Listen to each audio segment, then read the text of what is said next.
Convido para tratar do tema honorários de sucumbência o excelentíssimo juiz Narbal Antônio de Mendonça Filete.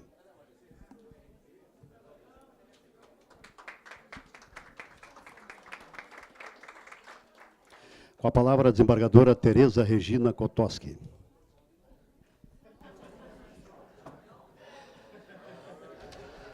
Juiz Narbal Antônio de Mendonça Filete vai tratar de um tema correlato aos anteriores, honorários de sucumbência. Ele é mestre em ciência jurídica, especialista em teoria e análises econômicas e ciência jurídica, professor de cursos de graduação e pós-graduação lato sensu em direito, juiz do trabalho há muitos anos de Tubarão, né? Vitalício em Tubarão, diretor do foro, e também integra o conselho pedagógico da nossa escola judicial. Então, passo a palavra ao nosso expositor. Temos 11h17, 25 minutos, juiz Narbal. Consegue? Vai tentar? Ó, tem cartão aqui, ó, diversas penalidades, tá? Então, tá. Passa a palavra, Bruno.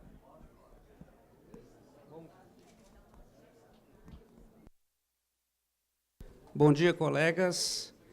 Eu primeiro quero agradecer o convite da Escola Judicial, em nome do desembargador Roberto Basilone, da juíza Maria Beatriz.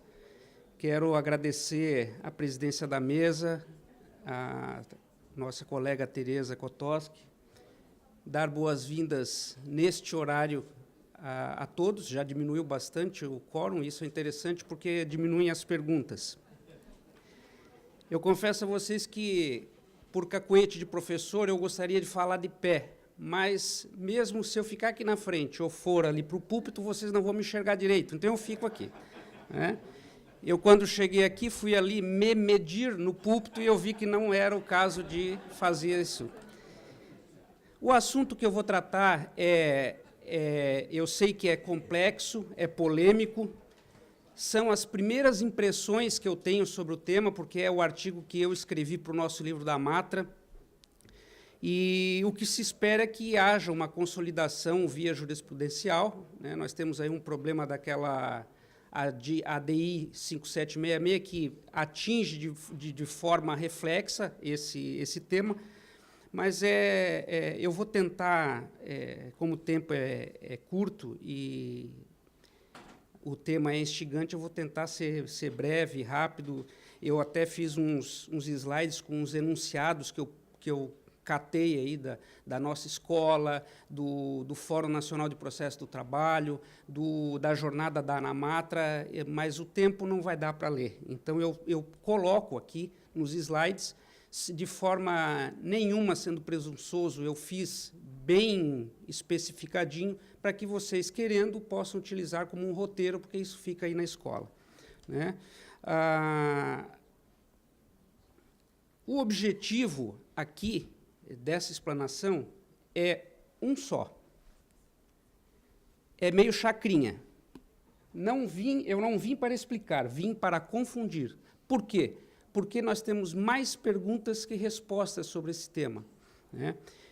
Então, vejam que o propósito da reforma, como já foi colocado aqui, desde ontem, efetivamente foi inibir o ajuizamento de ações trabalhistas, né? Isso está na justificativa do projeto de lei que deu origem à reforma trabalhista. E lá também está disposto que se quer a sucumbência em face da teoria da causa, que dá causa a uma ação indevidamente deve arcar com os honorários e com as despesas processuais. Agora, esse dispositivo abrandará a abusividade postulatória ou não? É uma outra pergunta que se faz e que, lá em Tubarão, por exemplo, nós tivemos uma diminuição de 50% das ações. Em compensação, em outras varas, como em Indaial, conversando com o colega Reinaldo, houve o ajuizamento de várias ações, centenas de ações. Então, isso depende... A culpa é do Reinaldo. A culpa é do Reinaldo. Nós temos também aqui essa mudança é uma mudança relevante, mas não é novidade no processo do trabalho. Por que não é novidade? Porque nós já tratávamos dos honorários de sucumbência naquelas ações que não envolviam relação de emprego, consoante a instrução normativa do TST, embora ela não vincule juízes, mas dá um norte, não é? E também em face da OJ 421, da SDI 1 do TST, que trata das ações de indenização por danos morais e materiais decorrentes de acidente de trabalho e doença profissional, ajuizadas antes da entrada em vigor da emenda 45. Então, isso não é novidade. Já foi falado aqui também sobre essa pendência constitucional que nós temos a respeito da ADI que eu citei ainda há pouco, 5766. E aqui nós temos um enunciado dos nossos debates institucionais, que é o 35, que dispõe a respeito da constitucionalidade. Muito bem. Direito intertemporal também se falou hoje. O Roberto Guglielmetto tratou muito bem do tema, e aí eu trouxe apenas algumas partes interessantes assim, para destacar, e os enunciados que tratam dessa questão. Como os slides ficam aqui, depois vocês podem dar uma olhada. Então, eu não vou ficar perdendo tempo com isso, porque senão a doutora Tereza briga comigo. Antes da reforma, nós tínhamos no processo do trabalho apenas os honorários advocatícios assistenciais, e isso com base nas súmulas 219 e 329 do TST e na 67 do nosso regional, além da Lei 5584/70, que tratava da Lei 1060, que efetivamente foi revogada pelo novo CPC. Com a reforma, aqui não são honorários advocatícios assistenciais, são honorários advocatícios sucumbenciais. Nós temos os honorários advocatícios, inclusive para os advogados que atuem em causa própria, como está no CPC. Muita coisa desse artigo 791-A foi transposto do Código de Processo Civil. E essa é uma das disposições. Os percentuais no processo do trabalho são de 5% a 15%, lá no CPC de 10% a 20%. Já começa uma disparidade aí, o advogado lá pode ganhar mais do que aqui. E a incidência é sempre sobre o valor, isso está no caput, né, do artigo, incidência sobre o valor que resultar da liquidação de sentença, o proveito econômico obtido e sobre o valor da causa atualizado. E aí, o que seria o valor que resultar da liquidação de sentença é facilmente apreensível, né? Apreendido, facilmente. Aqui tem um problema de interpretação, porque se nós vamos deferir honorários de sucumbência, como o próprio nome já está dizendo, sucumbência, né? Como é que vamos fazer liquidação de sentença em face de pedidos que foram julgados improcedentes? Permanece, nesse caso, do A, as disposições da OJ 348 do TST e a súmula 31 do TRT, que é o quê? O cálculo é feito, inclusive, dos honorários sucumbenciais, inclusive em relação a descontos previdenciários e fiscais. Não se retira isso. E depois nós temos no B, que são B e C, aliás, que são proveito econômico obtido e sobre o valor da causa atualizado, nós temos a vinculação às ações declaratórias e constitutivas e ações de valor inestimável. E aí eu dou o exemplo para vocês de valor, aliás, de ações de reconhecimento de vínculo de emprego, ações de registro do contrato na CTPS, e entrega de carta de recomendação. Isso são alguns exemplos. Tem um outro ainda, que é são aquelas ações de anulação de auto de infração em que não há o depósito, em que não foi efetivado o depósito. Então, os honorários sucumbenciais seriam calculados sobre esse valor que está sendo perseguido. A fixação dos honorários se dá na própria sentença. Isso já está aplicado de forma subsidiária ao processo do trabalho, em face do artigo 769 da Consolidação, em relação ao artigo 85 do CPC. E uma coisa importante, que já houve debate já peguei coisa com esse debate, que é independentemente de pedido. É um pedido implícito, assim como juros e correção monetária. Isso está também no CPC, no artigo 322, parágrafo 1º, e, então, se utiliza em face do princípio da subsidiariedade. Se a sentença for omissa, o advogado poderá, se não houver o trânsito em julgado, estiver no prazo, obviamente, opor embargos declaratórios. E se houver o trânsito em julgado, nós teremos a possibilidade de analisar isso numa ação autônoma de cobrança, conforme dispõe o artigo 85, parágrafo 18 do CPC. Vejam que sempre aqui utilizando o princípio da subsidiariedade, artigo 769 da CLT. A competência é nossa, entendo que a competência é nossa porque deriva de uma sentença prolatada pela Justiça do Trabalho. Penso que não há nenhuma questão mais difícil a resolver aqui, né? Depois, aqui começa o grande problema. Em que casos cabem honorários sucumbenciais no processo do trabalho? Eu confesso a vocês que eu li muita coisa sobre isso. A doutrina era pequena, porque eram raros os livros escritos, e ainda assim alguns livros não colocavam o dedo na ferida. Tem um livro, não vou dizer qual é o autor, mas tem um livro que, mal empregados, os R$80 que eu paguei. Porque ele simplesmente copia o artigo e vai dizendo, olha, os honorários são de 5% a 15%. Bom, isso está lá na lei, né? Então, vejam, pela pesquisa que eu fiz, os honorários são cabíveis nas ações em gerais, com as suas exceções. Inclusive, naquelas ações ditas cíveis que são cabíveis no processo do trabalho, como a ação monitória, por exemplo. Depois nós temos os embargos de terceiro. Coloquei aqui uma súmula do nosso TRT que diz contrariamente a isso, e que provavelmente deverá ser revista, porque, embora seja uma ação incidente de execução, é uma ação autônoma, né? Nós temos também os processos com renúncia ou prescrição. Quando há atuação profissional relevante e necessária, aí também se haverá de aplicar a sucumbência. Por quê? Porque se trata de extinção da relação jurídica processual com resolução do mérito.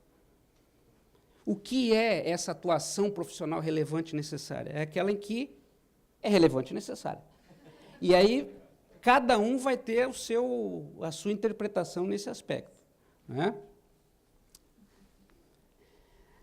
Quando não são cabíveis os honorários não são cabíveis nos incidentes processuais em geral, nos procedimentos de jurisdição voluntária, nos mandados de segurança, conforme a súmula 512 do Supremo, nos dissídios coletivos, em face do artigo 856, que dispõe sobre isso, de forma cumulativa na execução e nos recursos. Este aqui é um problema sério. Eu sei que tem gente que defende a cumulatividade. Eu penso que não. Por quê? Porque eu faço uma interpretação a contrário senso do artigo 791-A, parágrafo 5º, que dispõe especificamente, são devidos honorários de sucumbência na reconvenção. Como o CPC é mais amplo, e como o CPC dispõe os casos em que cabem os honorários de sucumbência, inclusive os supletivos, como está lá no 523, parágrafo 1º ou parágrafo 2º, se não me engano, na execução por quantia certa e havendo impugnação, haverá uma contestação, haverá uma oposição, e aí tem que se fixar os honorários. Mas no nosso dispositivo do 791-A não trata disso. Em seguida, no parágrafo 5º, ele diz, são devidos honorários de sucumbência na reconvenção. Então, por essa interpretação, a contrário senso, entendo que não há cumulatividade. Embora eu saiba que há quem defenda de forma contrária e com judiciosos argumentos. Depois, nas ações civis públicas, Nas demandas com litisconsórcio necessário de entidades sindicais, anulação de cláusula de instrumento coletivo a que não tenham dado causa, por exemplo, aí tem os enunciados 102 e 108 da segunda jornada da ANAMATRA. Nos casos de extinção do feito sem resolução do mérito e desistência, mas quando não houver atuação profissional relevante e necessária do advogado. Isso já está, inclusive, no enunciado número 184 do Fórum Nacional de Processo do Trabalho. Nosso representante lá é o colega Reinaldo, o homem que sabe tudo de processo, né, e lá tem essa especificação. E aqui uma outra coisa que acontece bastante no processo do trabalho, que é quando acontece bastante, uma vírgula, né, é quando o juiz pronunciar in limine e de ofício a prescrição total. Também sei que há juízes do trabalho que não aplicam a prescrição de ofício. Eu aplico prescrição de ofício, né, por questão de segurança jurídica e tudo mais. Mas se houver a pronúncia, e especialmente não, in limine, ou seja, não há debate processual sobre isso, então não haveria o cabimento.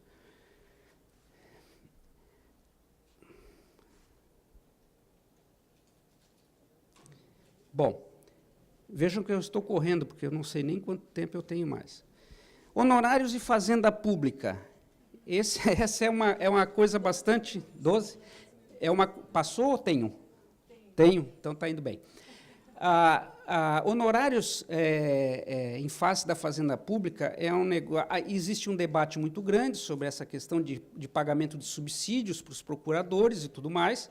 Eu não entrei nisso, porque eu estou aqui fazendo uma análise seca da lei, né? Mas vejam, existe a possibilidade de aplicação desses honorários no processo do trabalho? Sim, por aplicação do princípio da subsidiariedade, o artigo 769, e porque a súmula 219, no seu item 6º, aquela súmula do TST, já dispunha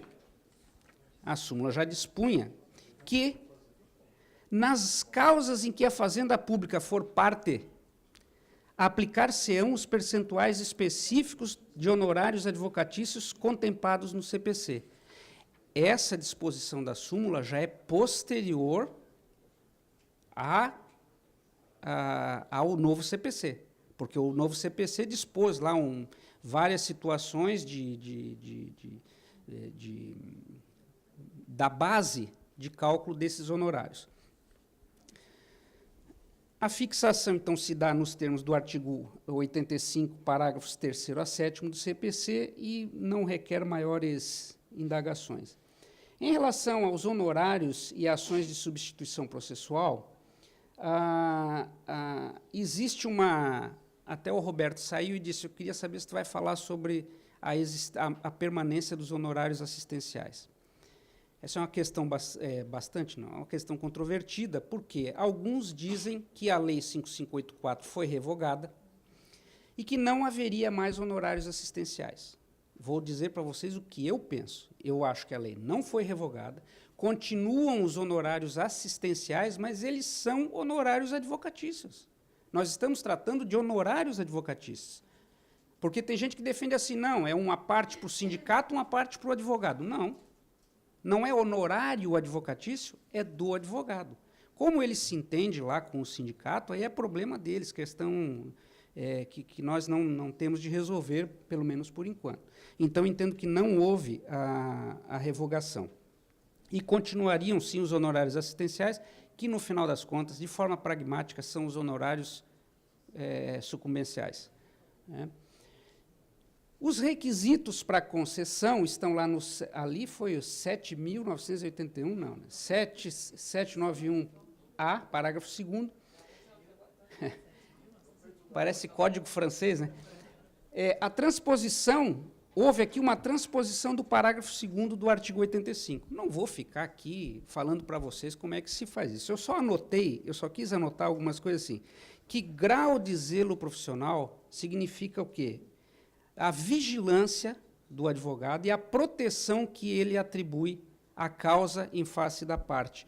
E isso seria aferível por meio do quê? Por meio das peças processuais e dos atos de audiência. Em relação ao lugar da prestação de serviços, o que é interessante ver é a realização dos atos em face da distância do escritório do advogado. Então, ele tem um escritório, por exemplo, lá na nossa competência territorial em Tubarão. O sujeito vem lá de Braço do Norte, o escritório dele é lá em Braço do Norte, ele tem que vir para a audiência. Esse sujeito teria, na hora do arbitramento dos honorários, vamos dizer assim, um pontinho a mais em relação àquele que trabalha em Tubarão e que sai do escritório dele e vai lá para o Fórum Trabalhista. Natureza e importância da causa é uma palavrinha apenas, complexidade. Se trata da complexidade da causa. E o trabalho realizado e o tempo exigido para o serviço, me parece aqui que trabalho realizado é uma redundância em relação aos outros requisitos acima. Mas o tempo exigido para o serviço leva em consideração o período de tramitação do feito. Então, aqui nós temos uma conjugação de complexidade, local e prazo de tramitação. Como nós temos no processo do trabalho uma forte acumulação de leads, há pedidos, há processos, como eu vi esses dias, de mais de 50 pedidos e em fase recursal havia 22 debates, 22 teses, debate no pedido recursal, por causa da economia e celeridade processuais, e aí a gente diz pergunta o seguinte: qual é a base de incidência? Eu digo para vocês o seguinte, pelo que eu pude estudar e pelo que eu pude... Agora, com o artigo 840 da CLT, existem alguns requisitos a mais na petição inicial. É o Luiz Fernando que vai falar sobre isso, acho que hoje. Por que se colocou lá, além de pedido certo e determinado, que é o correto, está errado lá no 852, alguma coisa da CLT que fala pedido certo ou determinado, não, é certeza e determinação, então pedido certo, determinado e apontando o valor desse pedido. Primeira pergunta que eu faço, precisa de planilha? Basta dar um valor aleatório? Não é mesmo? Bom, e sobre o que incidem os honorários de sucumbência?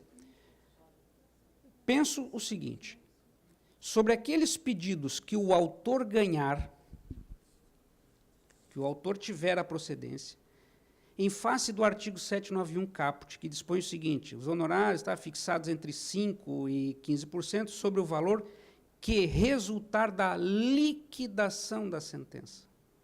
Então, esses pedidos deferidos, o feito vai à liquidação, fase de acertamento, o contador calcula e vamos supor que ele tenha ganhado o pedido A e deu ao valor pedido A de R$5.000.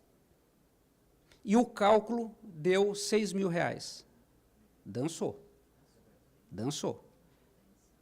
Correto? Tem que ter a limitação, porque o próprio CPC dispõe que o juiz não proferirá sentença além do que for pedido e tudo mais. Certo? Porque senão não tem lógica determinar que a petição inicial seja uma petição com pedido com valor fixado. O que ganha o réu? O que ganha o réu?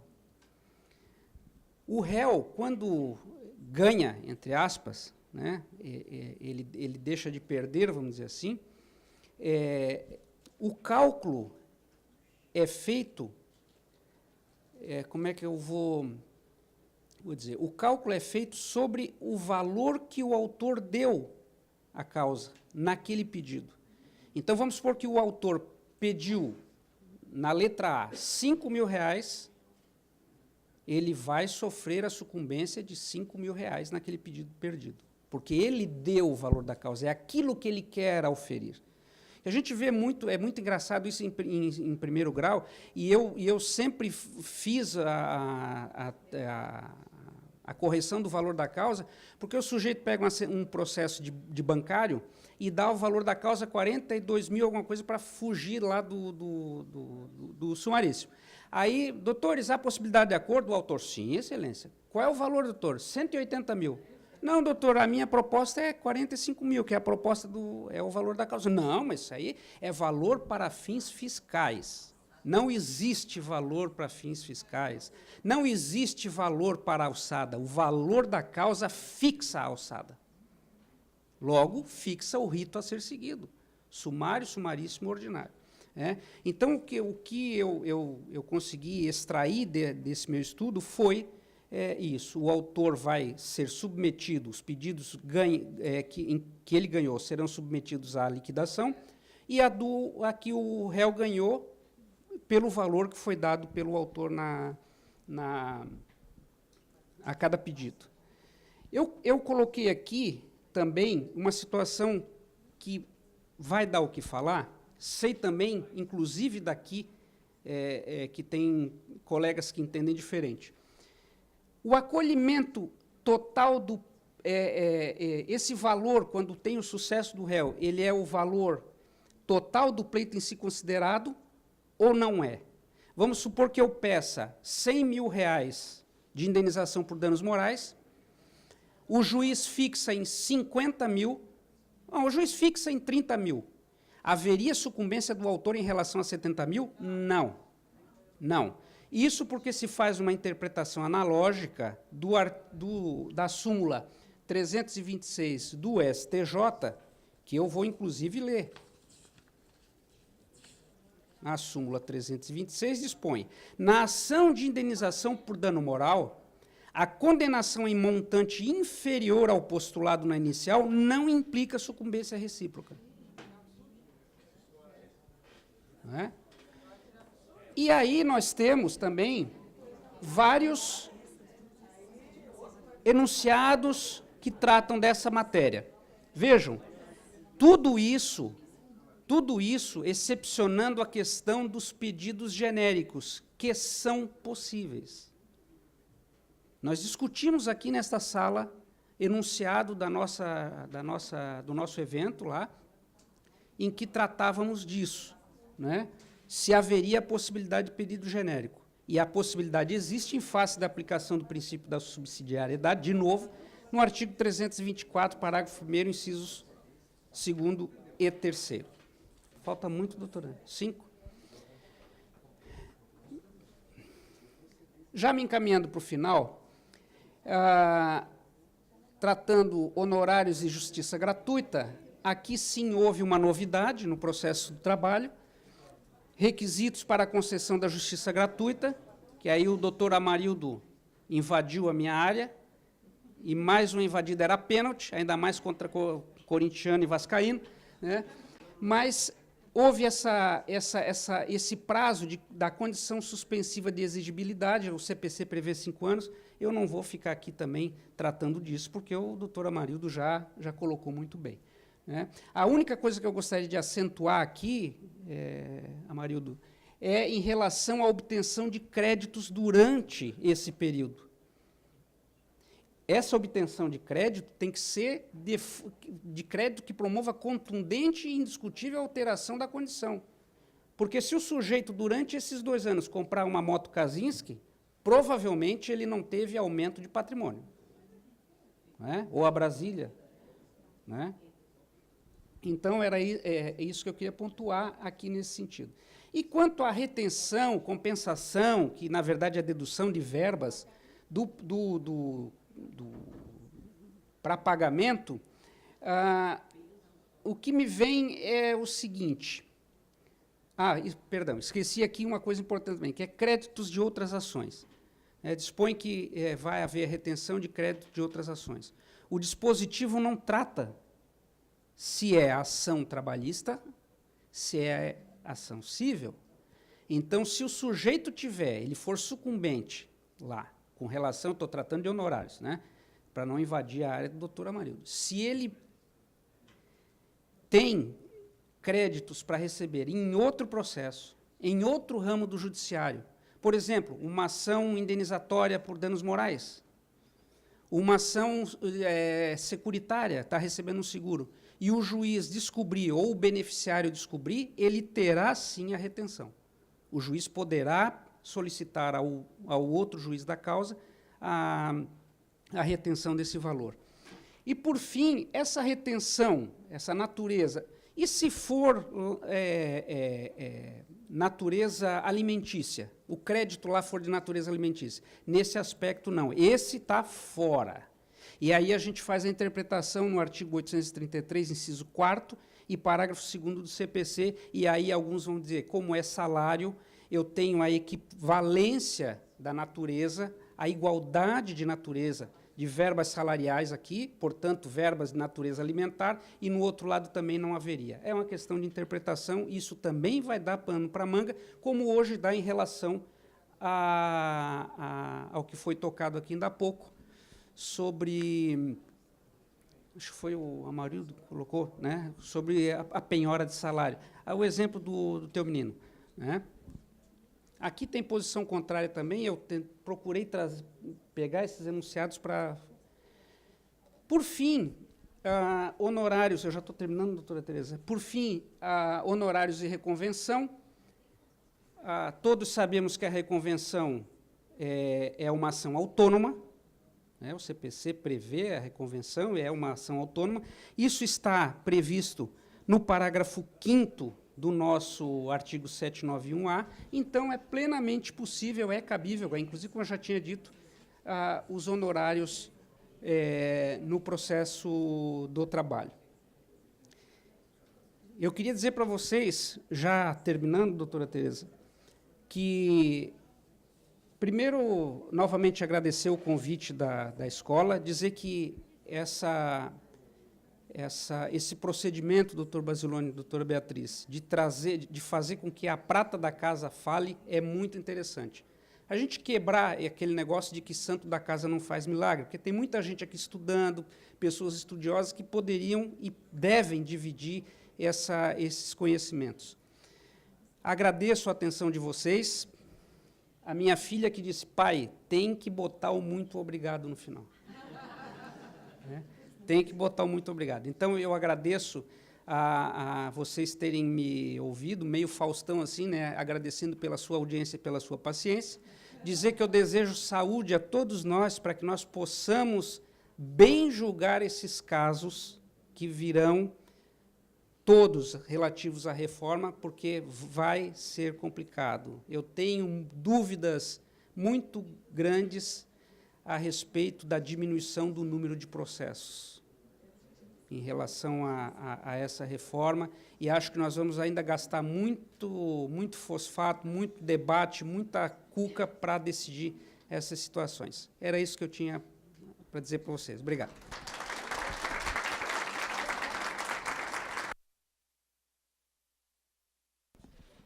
Agradecendo ao nosso expositor. Temos um tempinho ainda para perguntas, 10 minutinhos. Desirê, pois não. Narbal, parabéns pela apresentação, muito boa. Tenho uma pergunta bem direta e bem objetiva. Que, no caso de procedência da ação a favor do trabalhador, não se tem dúvida quanto à aplicação de honorários. No caso de improcedência, também não tem dúvidas. Alguns casos, como essa questão do dano moral, também eu não tenho muita dúvida. Por exemplo, se eu tivesse recebido um tapa na cara, né, só porque não ganhei 50 mil, né, eu ganhei 20 porque recebi o tapa na cara, tivesse que pagar o honorário do advogado da parte contrária, eu acharia isso um absurdo. Né? Você recebeu ofensa e você tem que pagar o honorário do outro. Como assim? Não tem cabimento. Né? É outro tapa na cara, como diz a Bea aí. Né? Mas, com relação à procedência parcial de horas extras, por exemplo, né, como que você pretende decidir essa questão dos honorários? Da mesma forma disposta na súmula 326 do STJ. Pediu as horas extras, vai levar na medida em que ganhar na liquidação.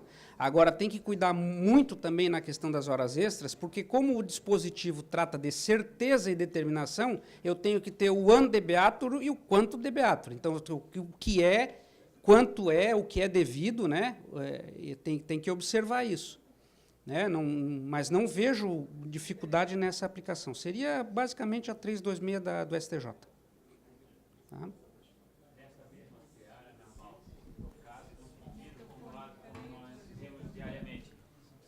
Férias do contrato. Só que no contrato vamos ter o prazo prescricional de 5 anos, teríamos, em tese, 6 períodos de férias.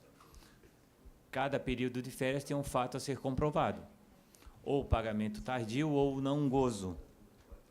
Neste caso, ele comprova o último período que não teve gozo, e os demais ficam comprovados que teve gozo. O fato não foi provado. Como no dano moral, o fato foi provado. O valor é que o juiz vai arbitrar ou modular de forma diversa. Como tu vê essa questão? Bom, eu penso que férias... Porque, assim, por exemplo, horas extras. Eu tenho horas extras por excesso da jornada, por excesso do dimensionamento semanal. Eu tenho pedidos com base na retração do intervalo, na contração do intervalo, e cada um desses é um pedido. Tem uma causa de pedir e um pedido. Johnny, penso que no caso das férias funciona da mesma forma, porque o problema é que os advogados pedem tudo junto, né? Pagamento das férias, deveria ser pagamento das férias do período 2001, 2011, 12, pagamento das férias com um terço em dobro e assim por diante. Mas não sei, tenho as minhas dúvidas se isso vai ser acatado aí no nosso cotidiano. Talvez seja, eu pretendo, eu estou quase um ano aqui no tribunal, não fiz nenhuma audiência depois da reforma trabalhista. Não julguei nenhum processo novo da reforma trabalhista, só os antigos. Mas pretendo, assim, conduzir o meu julgamento. Mas vamos ver como é. Por período, cada período. Não é o título férias. É férias tais, e assim por diante. Tá? Bom dia, Narbal. Primeiro... Luiz Fernando, não vem com pergunta difícil. Não é. Não, essa é até bem tranquila, eu acho. Narbal, primeiro, parabéns pela tua apresentação, foi bem Obrigado. esclarecedora e suscitou muitas perguntas. Acho que também tão importante quanto responder é gerar mais perguntas nesse momento que a gente está analisando a reforma. A minha dúvida é com relação também à questão da procedência parcial dos pedidos. Tá? Porque no artigo 791, parágrafo 3º, o legislador optou utilizar a expressão o juízo arbitrará honorários de sucumbência na hipótese de procedência parcial. Em todas as outras situações, o legislador fala em fixar honorários e dá o parâmetro de 5% a 15%. Consideras que tem alguma diferença entre essa opção do legislador em arbitrar honorários para procedência parcial, no sentido de que, nessa situação, o juiz não estaria obrigatoriamente vinculado àqueles parâmetros de 5% a 15% e poderia simplesmente colocar, de acordo com a fundamentação dele, arbitrar o valor que ele consideraria justo para as situações de procedência parcial, ou não? Isso pode ser utilizado como sinônimo, arbitrar e fixar? Não tem diferença nesse ponto. Eu penso que o problema aqui é um problema gramatical. Mas como eu penso que o legislador é burro, porque a gente vê cada coisa aí que... Né, com todo respeito aos legisladores, eu estou fazendo uma brincadeira aqui porque... Né, a gente vê na própria Constituição, uma hora é remuneração, outra hora é salário, outra hora é subsídio, outra hora é provento, outra hora... Né, mas eu penso, Luiz Fernando, que é sinônimo. Foi só uma escolha gramatical ali, ele pode variar de 5 a 10, porque no mínimo 5 e no máximo 10, 15, no mínimo 5 e no mínimo 5, no máximo 15. Tá? Narbal, bom dia. Última pergunta da Janice, né? Bom dia, é sempre um prazer te ouvir, especialmente aqui, além de Criciúma, né? Narbal, em relação ao pedido genérico que você trouxe, qual que é a tua opinião?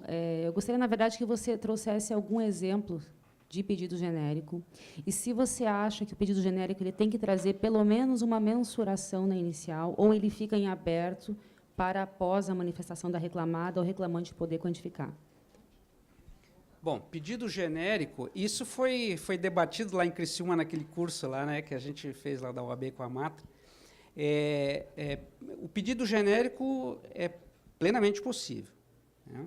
Eu daria um exemplo de pedido genérico nas ações coletivas, ações de substituição processual, em que eu não tenho identificação das pessoas, dos trabalhadores substituídos. Então, eu tenho que fazer uma aproximação, sou obrigado a dar um valor. Agora, há casos que o pessoal estava defendendo também, que horas extras eu não tenho, lá ação individual, eu não tenho... Muita gente está defendendo o seguinte, vou propor uma ação de exibição de documento. Para depois, imaginem quantos processos a gente teria, porque 95% das ações, ou 90%, tem pedido de horas extras. Agora, também dá para fazer, como eu defendi lá em Criciúma, a possibilidade de proposta à ação, na inicial o sujeito vai dizer, isso aqui é um pedido genérico, porque eu não tenho determinados documentos. Requeiro que Vossa Excelência determine que a empresa junte esses documentos, é o empregador que tem que ter esses documentos, e depois eu requeiro ainda um prazo para fazer o meu pedido, para fixar o valor.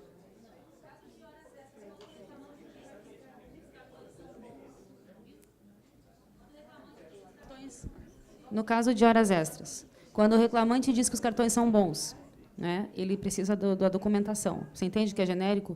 Eu tive já pedido de exibições de documentos lá em Criciúma, em que a empresa não trouxe os documentos. Aí Então, tem- são situações que se colocam que a gente tem que agora avaliar Aí, como é que vai fazer com a inicial. Né? Tem que avaliar caso a caso, né, Janice? Caso a caso. Porque quando tu fazes para levantar o valor, tu vais ter que ter os cartões, que já estão nos autos, e cadê os recibos salariais, para poder confrontar? Né? Então, eu penso que, nesse caso que tu colocas, ia ter que arbitrar e fazer dessa forma, porque não tem como fazer de forma diferente. Tá? Não sei se eu... Agradecemos, então, a presença do nosso colega Narbal, que também nos trouxe várias indagações, que tentaremos responder. Agradecemos a presença de todos nessa manhã e, à tarde, daremos continuidade com outros temas.